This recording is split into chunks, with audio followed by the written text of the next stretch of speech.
SSC MTS GK GS preparation में आज हम लोग बात करेंगे मॉडर्न इंडियन हिस्ट्री से रिलेटेड जो एमसीक्यू जो है, जो कि आपके एसएससी एमटीएस एग्जाम में पूछा गया था, उसके बारे में देख लेंगे, है ना। जो आधुनिक भारत का इतिहास है वहां से जो भी सवाल पूछे गए थे एसएससी एमटीएस एग्जाम, जो पिछले एसएससी एमटीएस हुआ था, वो देख लेंगे।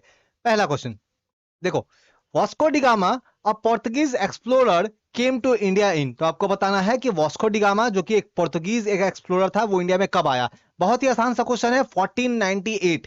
देखो वास्को डिगामा जो है, आपको याद रखना है कि पोर्तुगीज एक्सप्लोरर था, 1498 में आया। कहाँ आया था? तो हमारे, आप देखोगे ना, हमारे कंट्री के साउथ में जो वेस्टर्न कोस्ट है, जो पश्चिमी जो तट है, वहां पे कालीकट बंदरगाह है ना, कालीकट जो प्लेस जो है, ठीक है, जिसे कोझिकोड बोलते हैं। तो कालीकट में ये आया था, और उस समय कालीकट के किंग कौन थे? तो कालीकट के उस समय जो किंग जो थे वो थे जेमुरीन। तो ये भी सवाल पूछा गया है कि वो कहाँ आया था, तो कालीकट में आया था।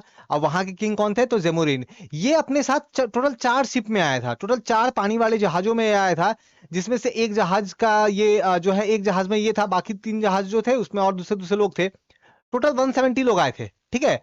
और इसका जो जहाज था उसका नाम था गैब्रियल। तो ये जहाज का नाम भी पूछा गया है, जो शिप से जो आया था उस शिप का भी नाम मैंने देखा है एसएससी एग्जाम में पूछा गया है, तो गैब्रियल।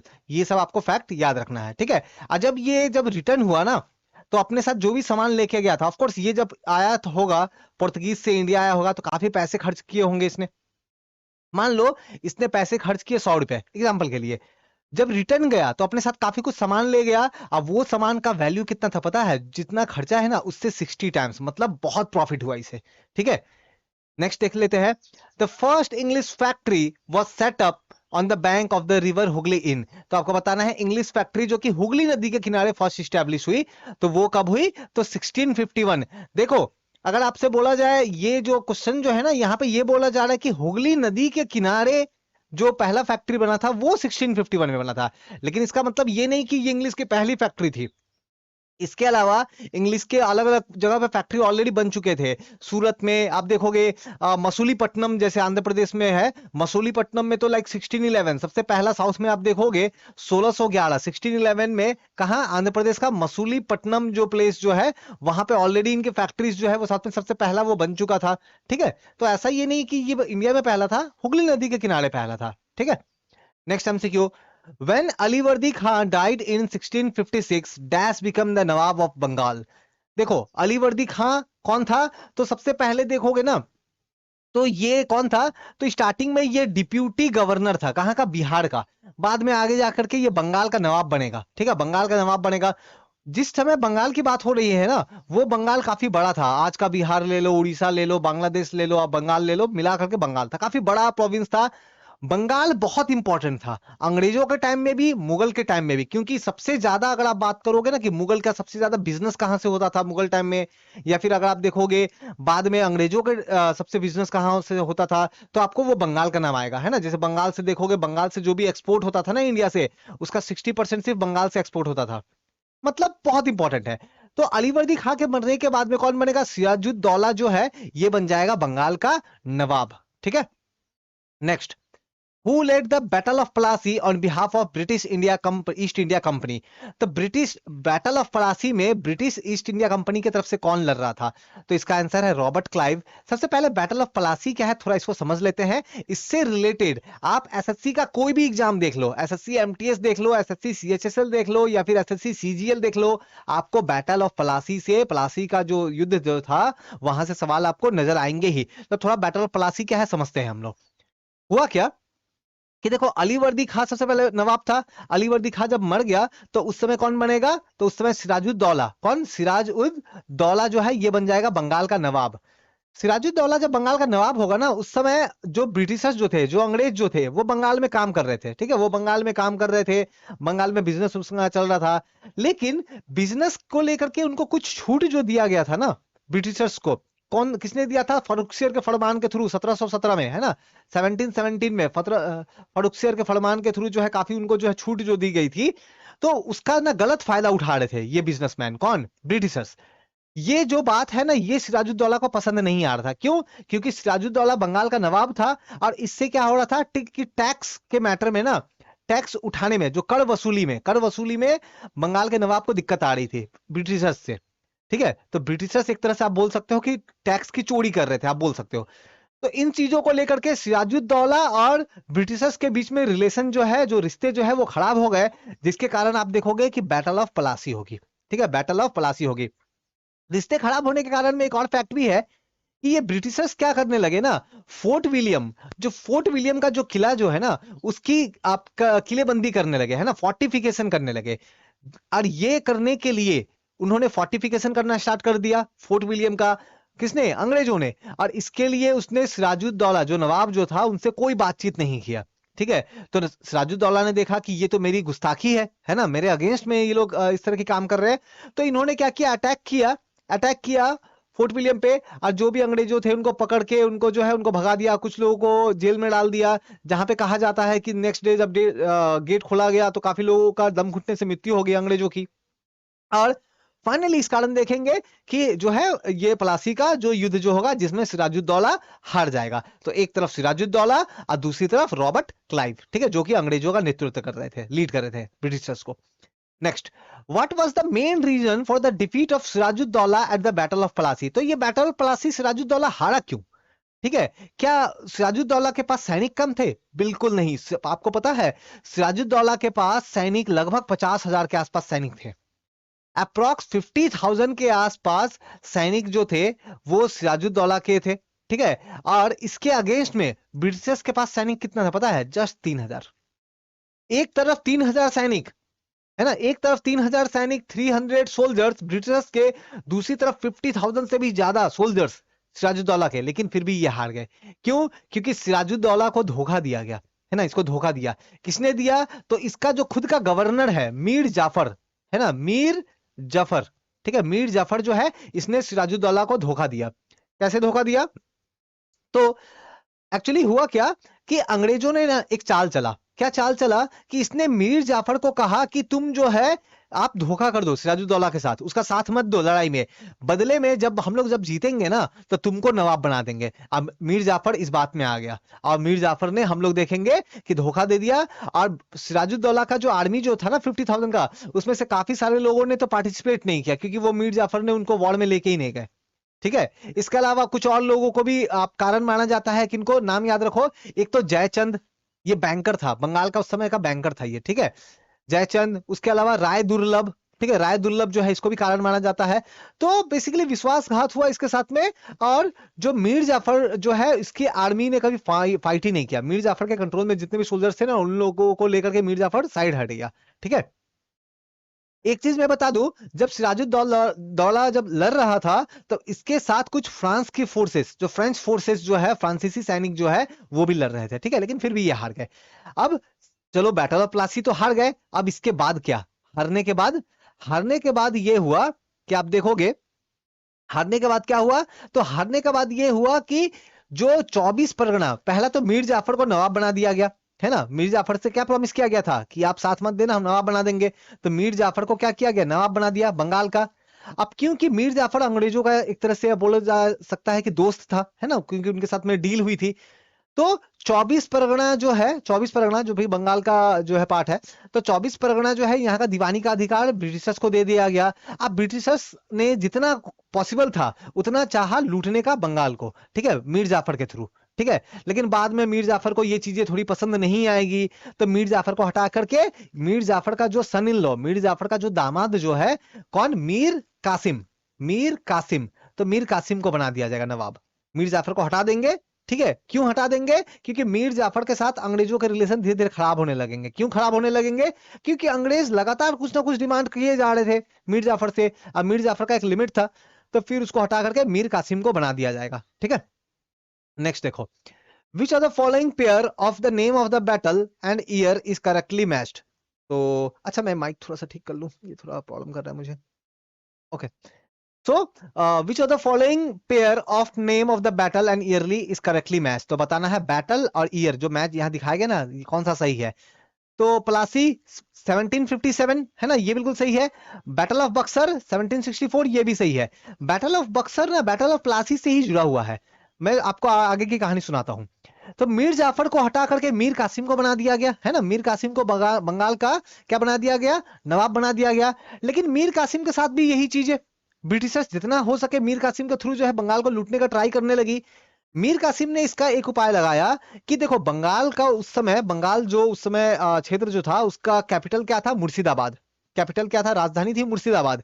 मीर कासिम ने क्या किया, मुर्शिदाबाद से कैपिटल मुंगेर लेके चला गया। मुंगेर कहाँ है, बिहार में। मुंगेर लेके चला गया, ठीक है, ताकि अंग्रेजों के दबाव से थोड़ा सा वो हट सके। ठीक है, अंग्रेजों को बात पसंद नहीं आई। ठीक है, इसके अलावा हम लोग देखेंगे कुछ और कारणों की वजह से मीर कासिम के साथ भी रिलेशन खराब हो जाएंगे। तो होगा ये कि मीर कासिम को भी हटा देंगे, है ना, मीर कासिम को भी हटा देंगे बंगाल का नवाब का पोस्ट से। अब मीर कासिम को जब हटा देंगे ना तो इनके बीच में वॉर होगी 1763 में, मीर कासिम और ब्रिटिशर्स के बीच में। मीर कासिम और ब्रिटिशर्स के बीच में वॉर होगी, और इस वॉर में मीर कासिम हार जाएगा और वो भाग जाएगा। मीर कासिम भाग जाएगा। भाग के कहां जाएगा, तो वो भाग के चला जाएगा, आप देखोगे तो वो भाग के कहां चला जाएगा, तो आप यहां पे मैं समझाता हूं। ठीक है, तो वो भाग के चला जाएगा जो अवध या औध बोलते हैं, ठीक है, अवध। अवध जो है, अवध के जो नवाब थे, ठीक है, उसके पास। और जो उस समय मुगल एम्पायर, जो उसमें मुगल एम्पायर शाह आलम थे ना, शाह आलम टू, शाह आलम टू, है ना, मुगल बादशाह उस समय जो थे, तो अवध के नवाब प्लस मुगल जो बादशाह जो थे उनके पास चला जाएगा, और इनको मिला करके एक फोर्स तैयार होगी। मतलब एक तरफ फोर्स में 3 ग्रुप है। कौन कौन है, तो एक तरफ मीर कासिम, फिर उसके बाद में अवध का नवाब है, ठीक है, अवध का नवाब है, प्लस कौन है, Shah Alam two, Shah Alam two Mughal empire, है ना, मुगल बादशाह। ये तीनों मिल करके ना क्या करेंगे, वॉर करेंगे। किनके साथ में, ये तीनों का ग्रुप जो है मिलकर के वॉर करेगा, किनके साथ, ब्रिटिशर्स के साथ, अंग्रेजों के साथ। और इस लड़ाई में ब्रिटिशर्स फिर से जीत जाएंगे। ब्रिटिशर्स फिर से जो है वो जीत जाएंगे, और इसे बोलते हैं 1764 में जो ये लड़ाई हुई, इसे बोलते हैं battle of Buxar. Battle of Buxar, ठीक है। तो इसी से जुड़ा हुआ ये क्वेश्चन है। पहले ये क्वेश्चन थोड़ा देख लेते हैं, फिर कहानी को मैं और आगे बढ़ाता हूं। क्वेश्चन क्या है, Robert Clive had come to Madras from England in 1743 at the age of 18। बिल्कुल सही बात है ना, 18 साल के एज में जो है वो मद्रास आया था। और after the battle of Buxar east India company appointed resident in Indian states. ये भी सही है, बिल्कुल सही है, दोनों स्टेटमेंट सही है। तो कहानी को आगे बढ़ाते हैं क्योंकि यही सब क्वेश्चन से रिलेट है। तो बैटल ऑफ बक्सर होगा 1764 में, जिसमें ब्रिटिशर्स जो है, अंग्रेज जो है वो जीत जाएंगे। ब्रिटिशर्स जीत जाएंगे तो ये रखेंगे अपना कुछ डिमांड। क्या डिमांड, सबसे बड़ा जो इनका डिमांड पूरा होगा वो ये होगा कि बंगाल, बिहार और उड़ीसा, बंगाल, बिहार और उड़ीसा, यहां का जो दीवानी का अधिकार जो है ये ब्रिटिशर्स को दे दिया जाएगा, अंग्रेजों को दे दिया जाएगा। दीवानी का अधिकार मतलब टैक्स उठाने का अधिकार, टैक्स कलेक्ट करने का अधिकार। ठीक है, तो ये दे दिया जाएगा। ठीक है, तो एक तो ये होगा यहाँ पे, तो यानी कि ये बैटल ऑफ बक्सर के बाद हो रहा है। ठीक है, बैटल ऑफ बक्सर के बाद हो रहा है। और उसके बाद हम लोग देखेंगे कि यहाँ पे बैटल ऑफ बक्सर में, बैटल ऑफ बक्सर में अंग्रेजों का नेतृत्व कौन करेगा। बैटल ऑफ प्लासी में रॉबर्ट क्लाइव ने किया था, बैटल ऑफ बक्सर में कौन करेगा। तो यही हमारा देखो, ये हमारा नेक्स्ट क्वेश्चन है, who among the following led the battle of Buxar on behalf of British East India Company. तो ब्रिटिश ईस्ट इंडिया कंपनी को लीड किसने किया था, नेतृत्व किसने किया था बैटल ऑफ बक्सर में, बक्सर की बैटल में, लड़ाई में। तो आंसर है कौन, हेक्टर मुनरो, हेक्टर मुनरो। ठीक है, तो हेक्टर मुनरो जो है ये बैटल ऑफ बक्सर में लीड करेगा। बैटल ऑफ बक्सर के बाद कहानी ये होगा कि रॉबर्ट क्लाइव जो है ये बन जाएगा कौन, बंगाल का गवर्नर बन जाएगा। ठीक है, बंगाल का गवर्नर बन जाएगा। और बंगाल इस समय ड्यूअल शासन में चला जाएगा। ड्यूअल शासन या द्वैध शासन क्या होता है समझाता हूं मैं। देखो, ड्यूअल शासन क्या होता है, एक तरफ बैटल ऑफ बक्सर के बाद, बैटल ऑफ बक्सर के बाद क्या होगा, एक तरफ ब्रिटिशर्स जिसका हेड वहां पे बंगाल में उस समय जो है रॉबर्ट क्लाइव, जो कि गवर्नर था, रॉबर्ट क्लाइव गवर्नर बन जाएगा। ठीक है, बंगाल में। और इसके पास काफी सारा पावर, लेकिन जो काम करने का रिस्पॉन्सिबिलिटी है वो बंगाल का जो लोकल जो नवाब जो था उसके पास। मतलब ऐसा कुछ सिस्टम लेके आ गया कि जो अच्छे, जहां पे पैसे की बात आएगी, जहां पे फैसले लेने की बात आएगी, वहां पे सारा मैटर ब्रिटिशर्स देखेंगे। लेकिन जहां पे काम करने की बारी आएगी, जहां पे लोगों का कुछ काम करना होगा, उन सब चीजों को लेकर के वो सारा काम दे दिया गया सिराजुद्दौला के बाद में, एक दूसरे पर्सन को, जो है लोकल पर्सन है, उसको दे दिया गया कि वो मैटर देखो। मतलब 2 लोग शासन कर रहे हैं, ब्रिटिशर्स मजा मार रहे हैं, ठीक है, और दूसरी तरफ जो है वो जो लोकल जो पर्सन है वो अपना काम कर रहा है। ठीक है, तो ये डुअल सिस्टम चलता रहा। डुअल सिस्टम चलता रहा कब तक, 1772 तक, 1772 तक ये डुअल सिस्टम चलता रहा। आगे क्या होगा, नेक्स्ट क्वेश्चन देखते हैं, वहां समझेंगे। Under which of the act of supreme court established in India, तो कौन से एक्ट के अंडर सुप्रीम कोर्ट जो है इंडिया में फर्स्ट टाइम बनाया गया था? तो regulating act of 1773, regulating act of 1773। अब कहानी को और आगे बढ़ाते हैं। तो ये जो डुअल सिस्टम जो है वो 1772 तक चलता रहा, 1772 तक चलता रहा। अब इन ईयर के दौरान बक्सर का कब हुआ? बक्सर का जो आपका जो लड़ाई हुआ वो हुआ 1764 में, और यहां से लेकर के 72 तक ब्रिटिशर्स जो भी ऑफिसर जो थे बंगाल में, खूब लूटा बंगाल को, बहुत लूटा बंगाल को, बहुत ज्यादा करप्शन था, ये डुअल सिस्टम चल रहा था। मतलब ऐसा करप्शन होने लगा ना कि कंपनी का छोड़ो, कंपनी के जो ऑफिसर्स जो थे ना वो अपना पर्सनल खुद का फायदा देखने लगे। तो धीरे धीरे कंपनी जो है डूबने लगा, ब्रिटिश ईस्ट इंडिया कंपनी ये डूबने लगा। तो उनके साथ काफी प्रॉब्लम होने लगा। ये देखते हुए ये देखते हुए जो ब्रिटेन की पार्लियामेंट है, जो ब्रिटेन की पार्लियामेंट है, जो ब्रिटिशर्स जो ब्रिटेन की पार्लियामेंट है, उन्होंने एक कानून बनाया। उन्होंने कहा कि ये जो ब्रिटिशर्स ईस्ट इंडिया कंपनी में जो है, ठीक है, ये लोग सही तरीके से काम नहीं कर रहे हैं, तो इनके कंपनी के ऊपर थोड़ा कंट्रोल करना पड़ेगा। तो उन कंट्रोल करने को लेकर के ही ये रेगुलेटिंग एक्ट 1773 जो है ब्रिटेन की पार्लियामेंट में बनाया गया। ठीक है, तो एम क्या था? कंट्रोल करना। किनको कंट्रोल करना? जब ब्रिटिश ईस्ट इंडिया कंपनी जो है, ठीक है, उसको कंट्रोल करना, क्योंकि वो लगभग दिवालिया होने पे वो डूबने के कगार पे आ गया था। तो ये जो लॉ बनाया गया, ठीक है, इसके बाद और क्या किया गया इस लॉ के थ्रू, रेगुलेटिंग एक्ट ऑफ 1773 के द्वारा और क्या किया गया? तो कुछ और काम किए गए। एक तो काम ये किया गया कि सुप्रीम कोर्ट बनाया गया। इसके अलावा आप देखोगे ये जो डुअल सिस्टम है ना, कि ब्रिटिशर्स भी रूल कर रहे हैं, लोकल वाला भी एक रूल चल रहा है, वो खत्म हो गया, डुअल सिस्टम खत्म हो गया। ठीक है, तो डुअल सिस्टम ऑफ गवर्नमेंट्स खत्म हो गया, है ना, द्वैध शासन खत्म हो गया। और क्या हुआ? देखो, जिस तरह से बंगाल में गवर्नर था, ब्रिटिश का बंगाल में एक गवर्नर था, वैसे मद्रास जो उनके कंट्रोल में था वहां भी गवर्नर था, बॉम्बे में भी गवर्नर था। यहाँ पे क्या किया गया कि बंगाल का जो गवर्नर है, बंगाल का जो गवर्नर है उसको गवर्नर जनरल बना दिया गया। अभी तक गवर्नर बोलते थे, अब बोल दिया गया गवर्नर जनरल। ठीक है, गवर्नर जनरल बोल दिया गया। ठीक है, तो गवर्नर जनरल बना दिया गया। और हम लोग आगे देखेंगे कि ये मद्रास का गवर्नर, अब बॉम्बे का गवर्नर जो है, इसको बंगाल के गवर्नर के अंडर लेके आ गया। तो क्या हो गया? देखो, गवर्नर जनरल, पहले जो गवर्नर था, अब जो बंगाल का गवर्नर था, है ना, उसको बना दिया गया governor, governor general, governor general. और इसको हेल्प करने के लिए 4 लोगों का एक टीम बनाया गया जो कि गवर्नर जनरल के साथ काम करेगा। गवर्नर जनरल के काउंसिल में बैठेगा 4 लोगों का टीम। एक तो ये किया गया, उसके साथ और क्या, जो बॉम्बे वाला गवर्नर है, बॉम्बे प्रेसिडेंसी का गवर्नर, और इसके साथ जो मद्रास प्रेसिडेंसी का गवर्नर है, उसको क्या किया गया? बंगाल वाले गवर्नर के अंडर में लाया गया, कि वो उनके अंदर है, वो उनका जूनियर है, ऐसा कुछ।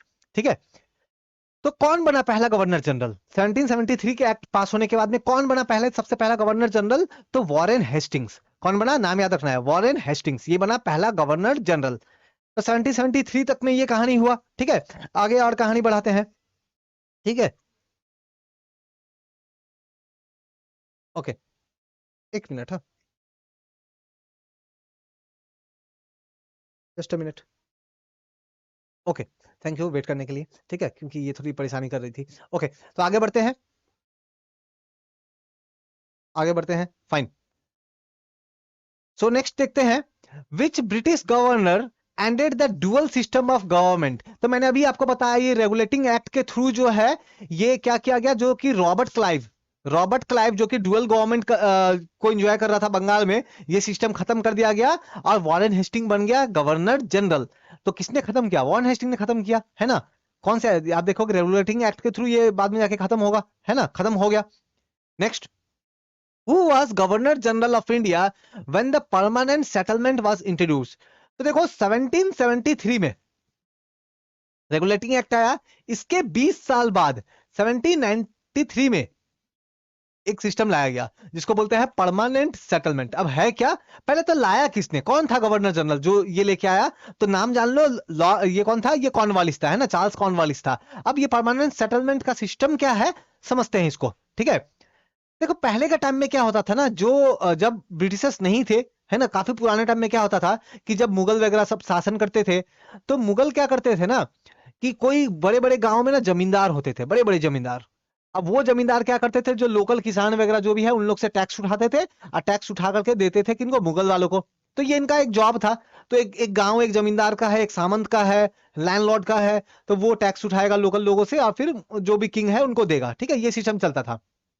ब्रिटिशर्स ने आने के बाद में जब ब्रिटिशर्स को दीवानी का अधिकार मिला, है ना, जब ब्रिटिशर्स को जब दीवानी का अधिकार मिला, तो देखेंगे कब, प्लासी के बाद मिला, फिर बैटल ऑफ बक्सर के बाद मिला, है ना, बंगाल बिहार उड़ीसा का दीवानी का अधिकार मिला।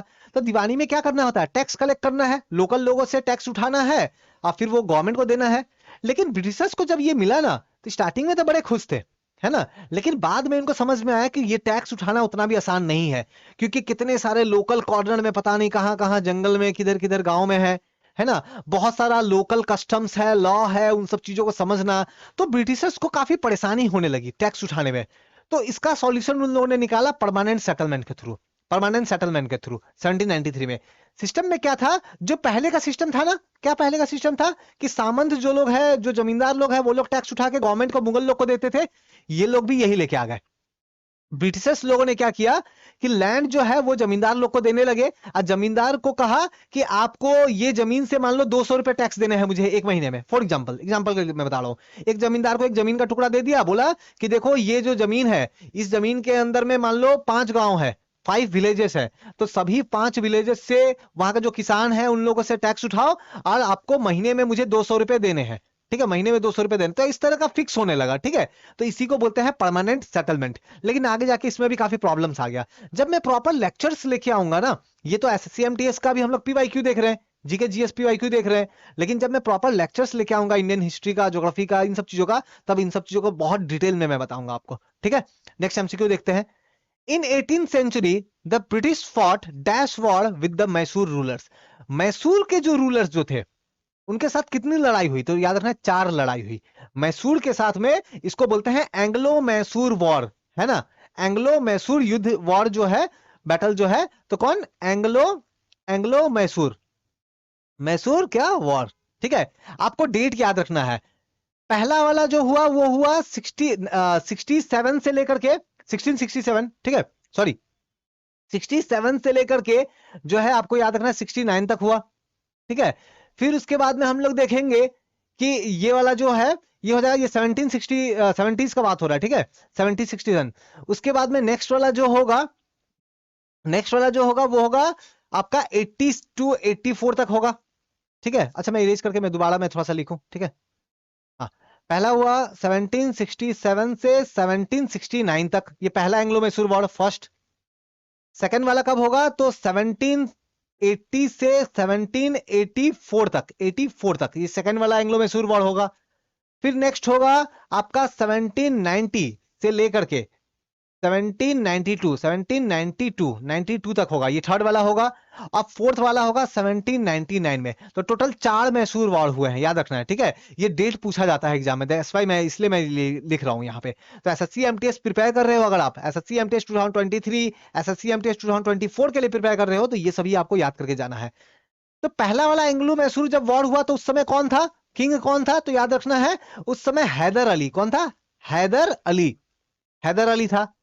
सेकंड वाला जब हुआ तो 80 से 80, सेकंड वाला कब से कब तक हुआ, 80 से 84 तक हुआ ना। तो 80 से लेकर के 82 तक हैदर अली था, लेकिन 82 में हैदर अली मर जाएगा। इसके बाद कौन बनेगा, टीपू सुल्तान। कौन बनेगा, टीपू सुल्तान। तो 82 से लेकर के 84 तक टीपू सुल्तान जो है वो करेगा। मतलब सेकंड एंग्लो मैसूर वॉर में हैदर अली भी था, टीपू सुल्तान भी था, 2 साल के लिए। फिर थर्ड वाले में टीपू सुल्तान, अब फोर्थ वाले में भी टीपू सुल्तान, ठीक है, फोर्थ वाले में जो है टीपू सुल्तान। तो ये आपको ईयर जो है याद रखना है आपको। Next, who was the ruler of Mysore in 1761।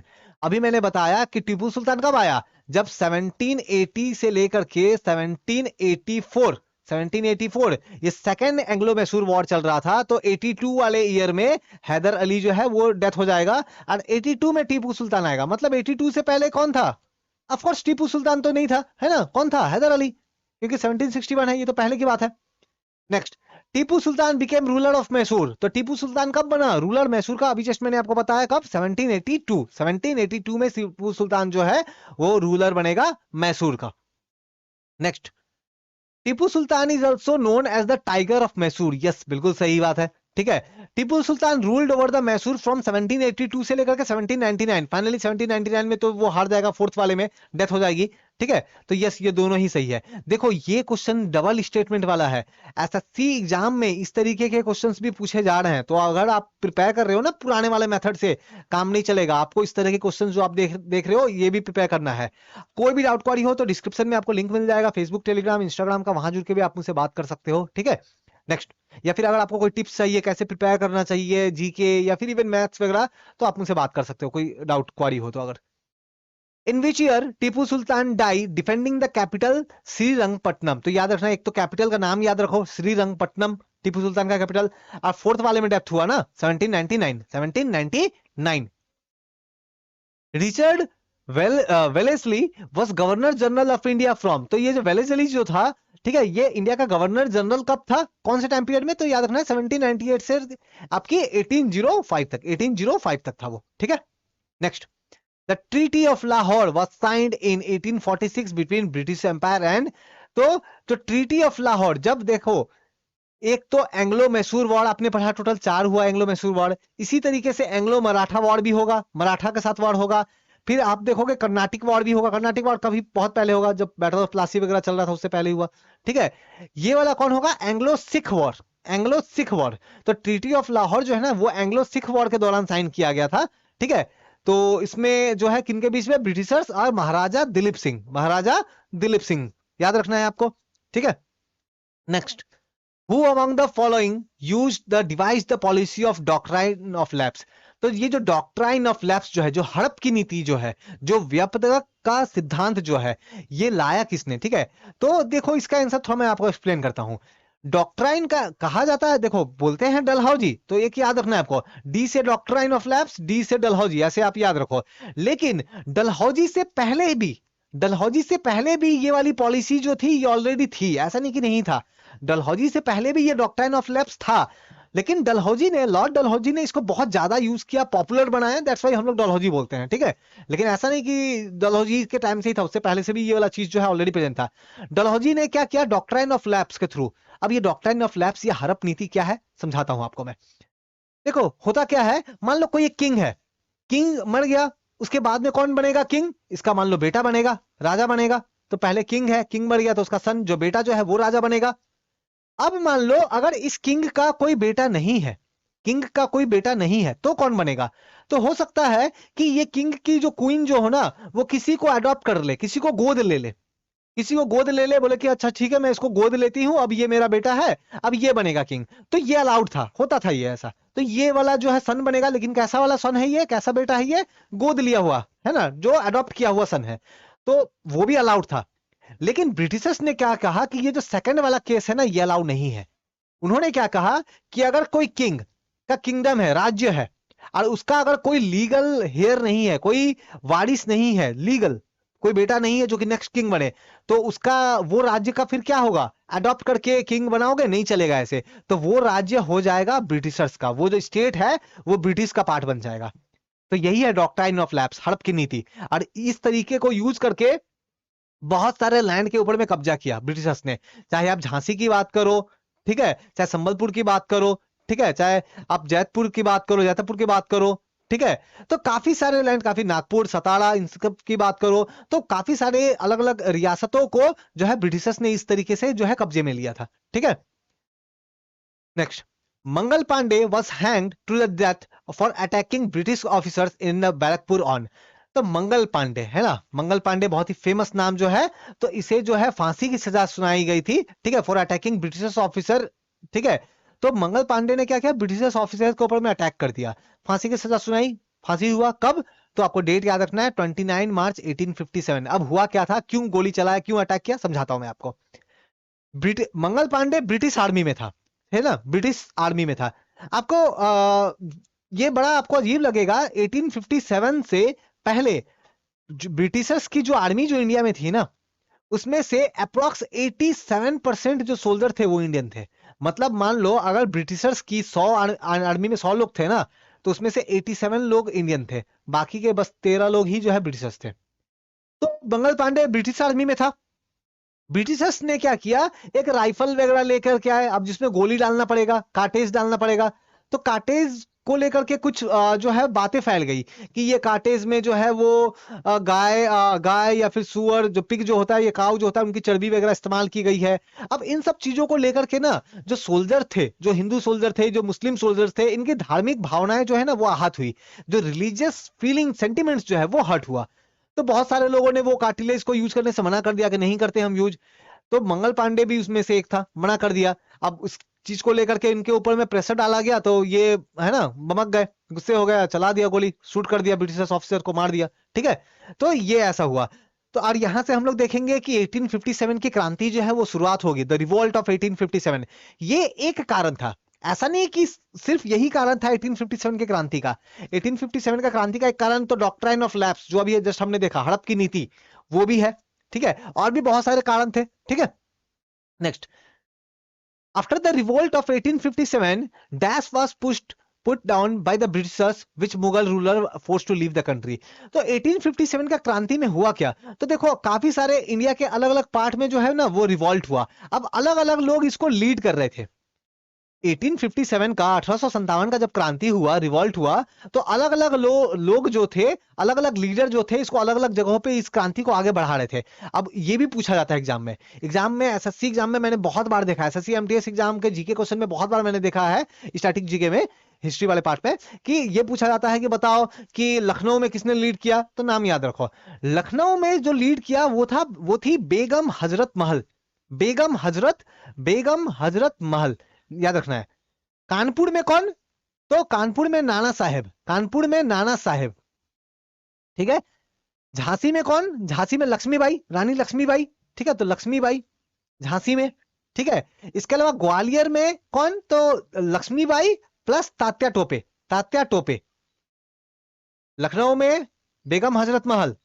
ठीक है, कानपुर में नाना साहेब, झांसी में रानी लक्ष्मीबाई, ग्वालियर में लक्ष्मीबाई और तात्या टोपे, बिहार में कुंवर सिंह, है ना, बिहार में कुंवर सिंह। तो ये सब कुछ नाम है और जगह है जो कि बार बार एग्जाम में पूछे जाते हैं, एसएससी एमटीएस एग्जाम में। आपका ये जो मॉडर्न इंडियन हिस्ट्री का जो एमसीक्यू जो है, इसमें बार बार पूछा जाता है, तो आपको ये ध्यान रखना है। ठीक है, और हाँ, दिल्ली में मैंने इंपॉर्टेंट तो बताया नहीं, दिल्ली में कौन, तो बहादुर शाह जफर। कौन बहादुर शाह जफर, तो बहादुर शाह जफर जो कि लास्ट मुगल एम्पायर, अंतिम मुगल बादशाह। तो दिल्ली में इसको जो है इन्होंने लीड किया। ठीक है, बाद में ये फेल तो हो गया, 1857 का जो रिवॉल्ट है ये काम तो नहीं किया। अब जिन लोगों ने पार्टिसिपेट किया था उन लोगों को सजा दिया गया, उसमें से बहादुर शाह जफर भी थे, है ना। तो इनको रंगून के, म्यांमार, जो कि आज के डेट में म्यांमार है ना, उस टाइम तो बर्मा बोलते थे, तो बर्मा वाले जेल में इनको जो है वो भेज दिया गया। ठीक है, वहां पे जेल में रहे, काफी एज हो गया था, 83 या 82 अराउंड एज जो है हो गया था। तो वहां जेल में ही फिर इनकी जो है पैरालाइज वगैरह हो जाके इनकी मृत्यु हो जाएगी। ठीक है, तो ये सब हुआ था 1857 का रिवॉल्ट में। ठीक है, नाउ तो अभी तक हमने क्या किया, 1857 का रिवोल्ट से रिलेटेड, इससे पहले तक की जो भी हिस्ट्री जो है, मॉडर्न इंडियन हिस्ट्री का एमसीक्यू, जो कि आपके एसएससी एमटीएस जीके जीएस में पूछा गया है, जो जीके जीएस पीआईक्यू वहां हमने देखा। इसके बाद एक और पार्ट आएगा, उसमें मैं बताऊंगा जो Indian national movement MCQ, Indian national movement से रिलेटेड जो एसएससी एमटीएस में सवाल पूछा गया है ना। इंडियन नेशनल मूवमेंट कांग्रेस के बनने से लेकर के 1885 में जब कांग्रेस बना, वहां से लेकर के 1947 तक, है ना। तो वहां से रिलेटेड जो भी एसएससी एमटीएस में सवाल पूछे गए हैं, जीके जीएस सामान्य ज्ञान वाले, तो वो सभी मैं आपसे पूछूंगा। वीडियो पसंद आया हो तो लाइक कमेंट एंड शेयर करो। कोई भी डाउट क्वारी हो तो बिल्कुल आप मुझसे कमेंट करके या फिर टेलीग्राम, फेसबुक, इंस्टाग्राम में जुड़ के आप मुझसे बात कर सकते हो। Thank you.